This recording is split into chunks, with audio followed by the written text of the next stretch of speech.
En los años 60, Bob Crane era la encarnación del éxito en el mundo del espectáculo. Con su sonrisa americana, su ingenio relampagueante y su encanto magnético parecía intocable el chico de oro de la edad de oro de la televisión.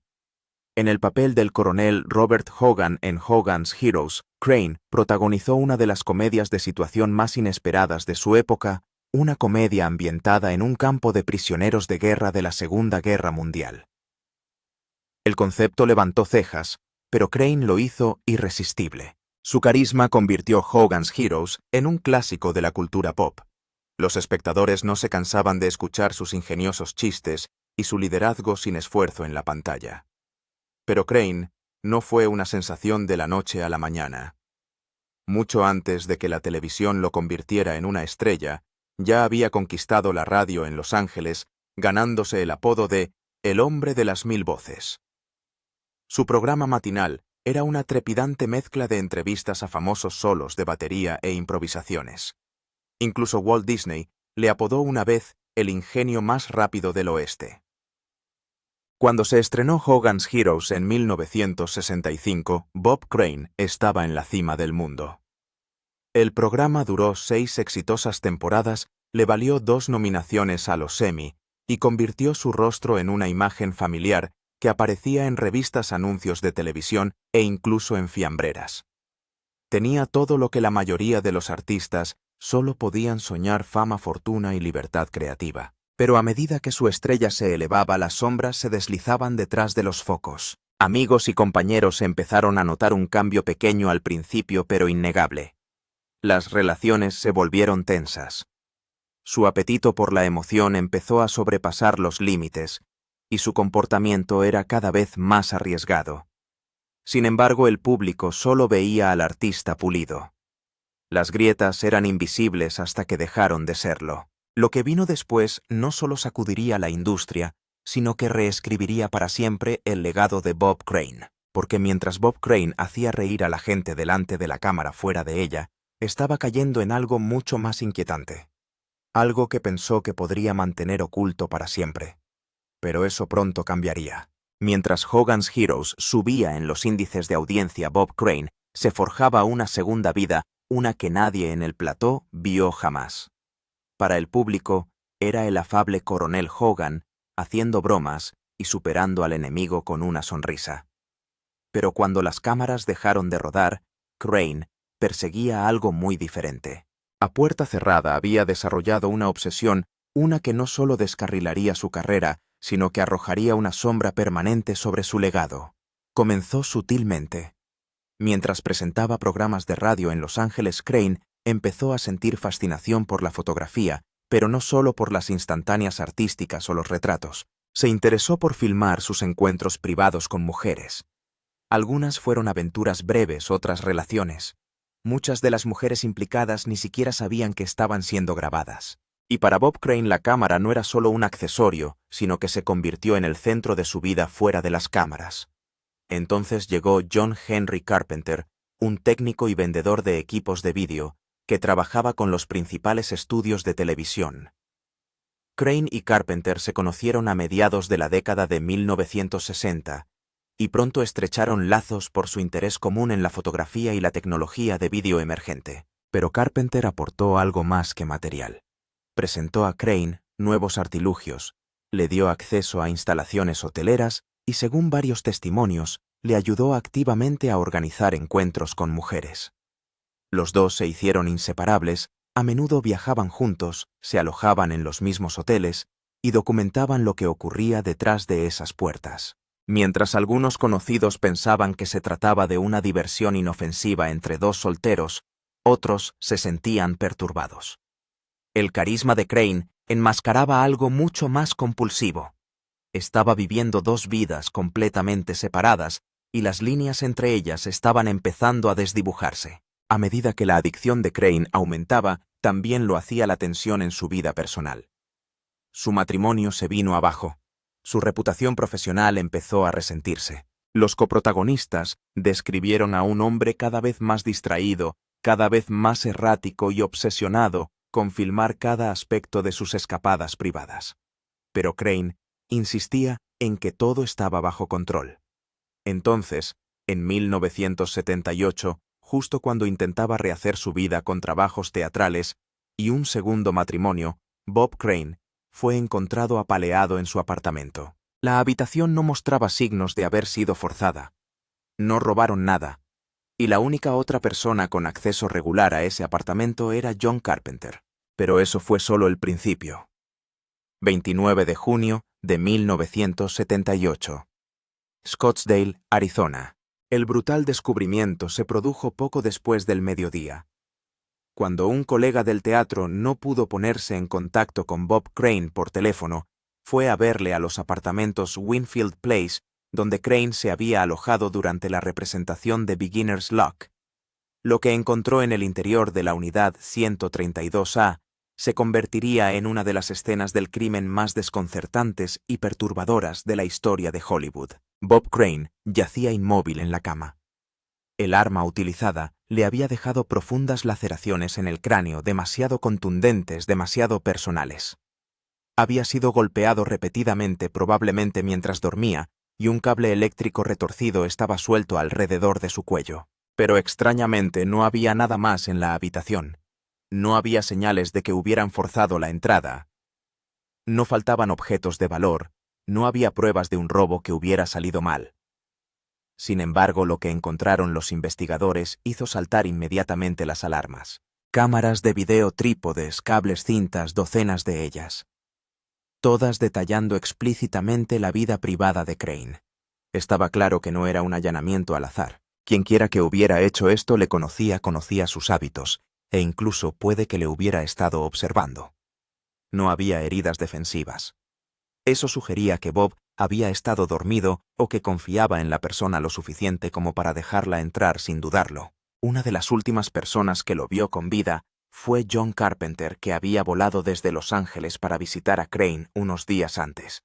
Los dos cenaron la noche anterior al asesinato. Incluso vieron algunos de sus videos caseros juntos. Según Carpenter, todo parecía ir bien cuando se marchó, pero la policía de Scottsdale no estaba tan segura.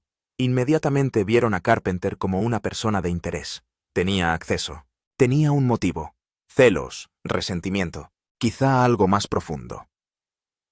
Y lo más condenatorio de todo, un testigo afirmó que Crane había intentado poner fin a la amistad pocos días antes de su muerte.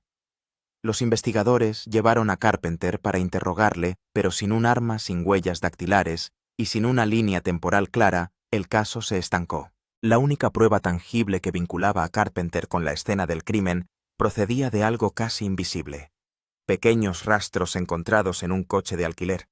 Y sin embargo eso no saldría a la luz durante casi 2 décadas, porque durante años el caso se enfrió. Las cintas se guardaron en cajas, los archivos se archivaron, se convirtió en otra tragedia de Hollywood sin resolver, hasta que las nuevas tecnologías y una segunda mirada a ese coche lo cambiaron todo. John Henry Carpenter no era un extraño acechando en las sombras. Era amigo íntimo de Bob Crane. Quizás el más cercano. Los dos habían pasado años viajando juntos, filmando juntos, viviendo un estilo de vida que pocos en el círculo íntimo de Crane realmente entendían. Pero cuando la policía empezó a pelar las capas del nombre de Carpenter, seguían apareciendo. Y cuanto más miraban, más razones encontraban para sospechar. Carpenter trabajaba para Sony suministrando tecnología de video emergente a estrellas de la televisión. Gracias a ese papel, se convirtió en el hombre que ayudaba a Bob Crane a documentarlo todo.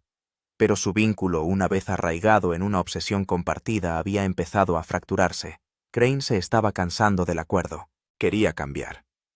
Sentar la cabeza. Se había vuelto a casar recientemente e intentaba distanciarse del estilo de vida que le había consumido durante tanto tiempo. Varios amigos recordaron más tarde que Crane le había dicho a Carpenter que su amistad había terminado. Esa revelación adquirió un nuevo peso cuando los investigadores revisaron el viaje de Carpenter a Scottsdale. Había volado para pasar tiempo con Crane, se quedó cerca y fue visto en múltiples ocasiones en los días previos. La noche anterior a la muerte de Crane cenaron juntos. Volvieron al apartamento de Crane, miraron cintas. Luego, según Carpenter, volvió a su motel. Pero había problemas con su historia. En primer lugar, Un empleado del hotel recordaba haber visto a Carpenter regresar tarde, mucho más tarde de lo que afirmaba. Luego estaba el coche de alquiler. La policía encontró una mancha en la puerta del pasajero. Dentro del coche descubrieron fragmentos de tejido, pequeño pero potencialmente crucial. Y Carpenter no pudo explicar cómo llegaron allí. Aún así, en 1978 las herramientas forenses eran limitadas. No había forma de relacionar definitivamente el material biológico con Bob Crane. Y a pesar de las crecientes sospechas, no se presentaron cargos. Las pruebas eran circunstanciales. No se había encontrado el arma del crimen. Ninguna huella dactilar vinculaba a Carpenter con la escena, así que salió libre. Pero no se alejó de los focos. Carpenter concedió entrevistas, lo negó todo, y afirmó que toda la situación estaba siendo tergiversada por los sensacionalistas. En el tribunal de la opinión pública, sin embargo, ya era culpable. Su nombre quedaría vinculado para siempre a la muerte de Crane. Lo que los investigadores no sabían entonces era que la ciencia no tardaría en ponerse al día, y cuando lo hiciera el caso volvería a los titulares. A principios de la década de 1990, el asesinato de Bob Crane se había convertido en una historia de fantasmas en los círculos de Hollywood. Un escalofriante caso sin resolver que dejó más preguntas que respuestas. Pero en Scottsdale, la policía nunca lo dejó pasar. Sabían que algo se les había pasado por alto. Con los avances de la ciencia forense, vieron la oportunidad de volver a examinar las pruebas que les habían perseguido durante años. En el centro de su renovada investigación había un objeto, el coche de alquiler que John Carpenter había utilizado durante su estancia en Arizona. En 1978 los detectives habían recogido material biológico del interior del vehículo. Pequeñas cantidades de tejido y una débil mancha de sangre. En aquel momento no había forma de determinar su procedencia. Pero ahora, casi 2 décadas después, el departamento recurrió a expertos de un nuevo campo, el análisis de ADN. Los resultados no fueron cristalinos, pero sí lo bastante sugestivos como para reabrir el caso. Una coincidencia parcial de ADN indicaba que los fragmentos de tejido podían proceder muy probablemente de Bob Crane. Y aunque no era la pistola humeante que esperaban los fiscales, fue suficiente para volver a poner a John Carpenter en el punto de mira. Esta vez como acusado. En junio de 1994, Carpenter fue detenido y acusado del asesinato de Bob Crane. La noticia conmocionó al mundo del espectáculo. Durante años, Carpenter había logrado vivir en una relativa oscuridad. Ahora los periodistas acampaban frente a su casa escarbando en su pasado y salpicando su cara en todos los tabloides del país. El caso era la pesadilla de un fiscal. No había testigos oculares. Nunca se recuperó el arma del crimen. Las pruebas de ADN, aunque convincentes, no eran concluyentes. Y debido a que la escena del crimen original había sido contaminada y mal conservada, no había una cadena de custodia limpia para la mayoría de las pruebas físicas. Aún así, los fiscales siguieron adelante. Creían que el motivo era clave. Los celos de Carpenter, su rechazo por parte de Crane y su posible desesperación cuando su acceso al mundo de Crane empezó a desvanecerse. Argumentaron que Carpenter, sintiéndose descartado y humillado, atacó en un ataque de ira. La defensa, sin embargo, pintó un cuadro diferente. Afirmaron que las pruebas eran endebles, el ADN demasiado degradado para ser fiable y el móvil puramente especulativo. En la sala el juicio se desarrolló como un drama televisivo. La acusación mostró fotos gráficas, escuchó grabaciones privadas de Crane y puso al descubierto la extraña doble vida que había llevado. Pero al hacerlo, también revelaron algo que no pretendían: el alcance de las obsesiones secretas de Crane. El jurado no solo estaba decidiendo si Carpenter era culpable, se les pedía que vadearan una red de adicción, explotación y traición. En 1995, tras semanas de testimonios, el jurado tomó una decisión. John Carpenter fue absuelto. El caso, una vez más, se enfrió, pero una persona no estaba dispuesta a dejarlo pasar. Mientras las luces del tribunal se apagaban y los titulares se desvanecían, una persona se negaba a seguir adelante. El hijo mayor de Bob Crane, Robert Crane Jr., había crecido viendo a su padre entretener a millones, y luego vio cómo esa imagen se hacía añicos. El asesinato, las cintas, el juicio. Todo había sido un espectáculo público. Pero para Robert era algo personal, y no estaba convencido de que la historia hubiera terminado. En los años posteriores a la absolución, Robert comenzó su propia búsqueda de respuestas, revisó antiguos archivos policiales, habló con investigadores y volvió a visitar a las personas que mejor habían conocido a su padre. Lo que encontró lo perturbó. Pruebas mal manipuladas, plazos incumplidos, detalles cruciales pasados por alto o ignorados. Y sobre todo seguía atormentado por el hombre que una vez había llamado a su padre, su mejor amigo, John Carpenter. Para Robert Carpenter era más que un sospechoso. Era el último eslabón de una cadena de secretismo y manipulación que había arrebatado todo a su familia. En las entrevistas, Robert fue tajante. Creía que Carpenter era culpable, dijera lo que dijera, y creía que el sistema judicial había fallado. Pero la misión de Robert no consistía solo en culpar. Se trataba de reclamar la historia de quién era realmente Bob Crane. En 2015 publicó unas memorias, Crane, Sex, Celebrity and My Father's Unsolved Murder, en las que contaba la historia no solo del crimen, sino del hombre detrás de la sonrisa. Un hombre complejo, un hombre imperfecto, alguien que bajo el encanto y el humor luchaba contra demonios que pocos veían. Robert habló con franqueza sobre las adicciones de su padre, sus compulsiones y el modo en que la fama había creado una ilusión que poco a poco se fue deshaciendo.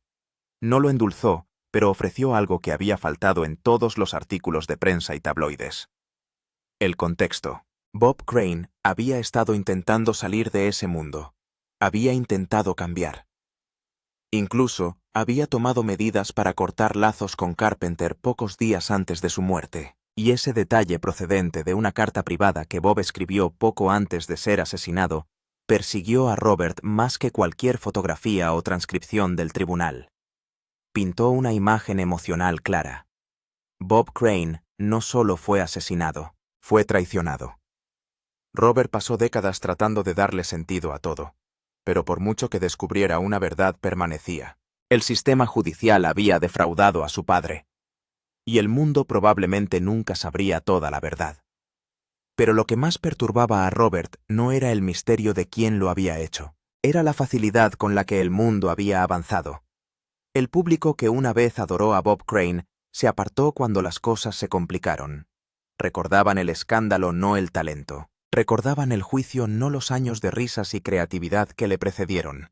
Y así, Robert Crane Jr. hizo lo que los tribunales no pudieron. Contó toda la historia fea, sin filtros y humana. La historia de Bob Crane se reduce a menudo a titulares y especulaciones. Una estrella de televisión con un oscuro secreto, una muerte misteriosa, un amigo convertido en sospechoso. Pero la verdad es mucho más inquietante y mucho más humana. Su vida no fue un simple ascenso y caída. Fue un lento desenredo enredado en la soledad, la adicción y el insoportable peso de la fama. Crane había pasado años haciendo reír a la gente. Era la pieza central de un programa de éxito, la vida de cada habitación en la que entraba. Pero cuando las cámaras paraban, era otra persona.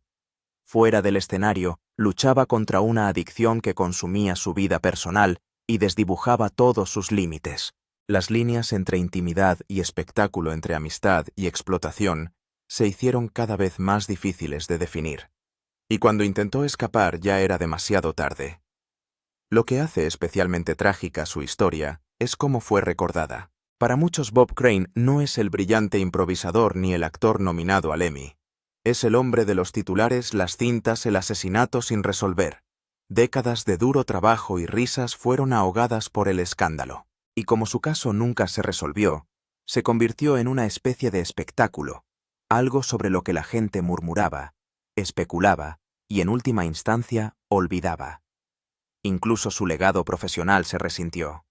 Hogan's Heroes, que en su día fue uno de los programas más populares de Estados Unidos, rara vez se menciona sin una nota a pie de página sobre la muerte de Crane. Los directores evitaron hablar de su nombre. Las cadenas de televisión dejaron de emitir sus episodios. Era como si el propio Hollywood quisiera enterrarlo junto con el caso, no porque no les importara, sino porque no querían mirar demasiado de cerca lo que su vida revelaba. La historia de Bob Crane obligó a la industria del espectáculo a enfrentarse a algo incómodo, que bajo las luces brillantes y los aplausos, muchos artistas se estaban desmoronando en silencio. Crane no estaba solo en su lucha. Él solo era el que quedaba atrapado en medio de ellas.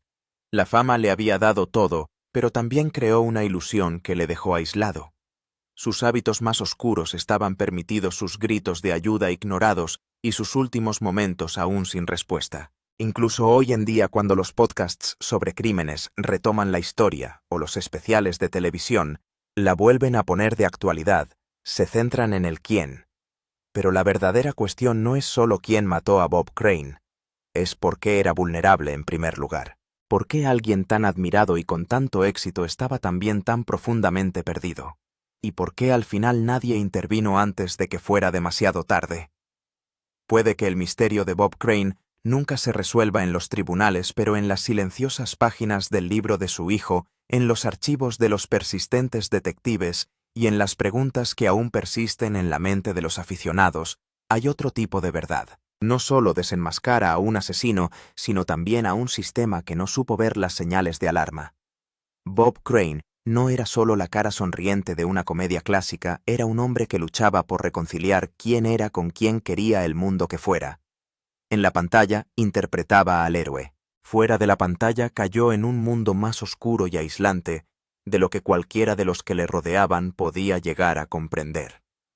Su muerte repentina y brutal conmocionó a la nación, pero también reveló lo poco que sabemos realmente de las personas que admiramos.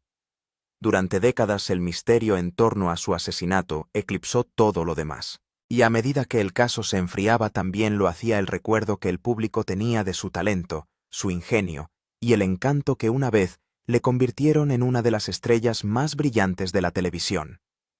El foco de atención se desplazó por completo al escándalo, a las cintas, al juicio, a las preguntas sin respuesta que mantenían a la gente en vilo. Pero bajo esa intriga había un hombre que perdió el control y que pagó el precio más alto por una vida que giró en silencio. Aún hoy, el nombre de Bob Crane despierta curiosidad, pero rara vez compasión. Se convirtió en un símbolo de tragedia sin resolver, de vergüenza privada hecha pública. Sin embargo, su historia no se limita a lo que ocurrió en aquel apartamento de Scottsdale. Trata de las señales de advertencia ignoradas, de las luchas ocultas tras la fama y de las consecuencias de hacer la vista gorda. Nunca se hizo justicia en los tribunales, pero tal vez recordándole en su totalidad, no solo como titular, no solo como víctima, podamos empezar a ver el verdadero legado que dejó Bob Crane. Un legado que exige que miremos más profundamente, que nos hagamos preguntas más difíciles y que nunca demos por sentado que conocemos a alguien solo porque lo vemos sonriendo en una pantalla.